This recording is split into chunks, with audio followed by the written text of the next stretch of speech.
ইবলিস বড় কৌশল করে আল্লাহর কাছ থেকে তিনটা মোটা মোটা জিনিস চেয়ে নিলেন, আরো অনেক কিছু চাইছেন।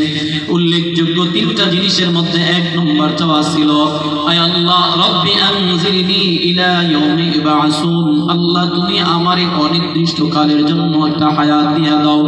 আল্লাহ বলেন ইন্নাকা মিনাল মুনজারিন, যা আমি আল্লাহ তোরে অনির্দিষ্ট কালের হায়াত দিয়া দিলাম। হায়াত পেয়ে খুশি না বেজার?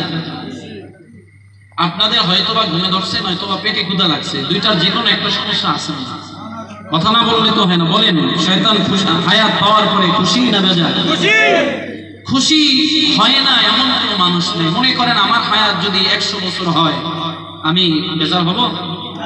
আরে পৃথিবীতে এমন কোনো মানুষ নাই যে ওই মানুষটা স্বেচ্ছায় মৃত্যুবরণ করতে চায়। সবাই চায় দুনিয়াতে বেঁচে থাকে। তো কথা হচ্ছে আইসিইউতে যে ব্যক্তি ভর্তি, ওই ব্যক্তিটাও চায় না যে আমি দুনিয়া থেকে চলে যাই, সবাই চায় দুনিয়াতে বাঁচার জন্য।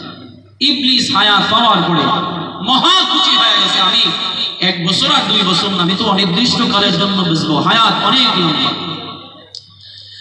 এলাকার মুসলমান ইবলিস হায়াত পেয়ে বড় খুশি হয়ে গেল, আল্লাহকে ডাক দেয়া, আল্লাহ তুমি আমার 1 নম্বর চাওয়াটা পূরণ করে দিছো, আমার 2 নম্বর চাওয়াটারে তুমি পূরণ করে দাও। বলে কি চাও?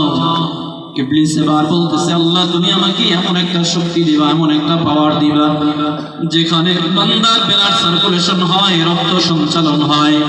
এক কথায় যেখানে বান্দার রক্ত সঞ্চালন হয়, আমি যেন বান্দার রক্তে মাংসে ওয়াসওয়াসা দিতে পারি, আমি যেন বান্দাকে ধোঁকা দিতে পারি। আল্লাহ তাআলা বললেন, যা এই পাওয়ারও তোমাকে দিয়ে দিলাম।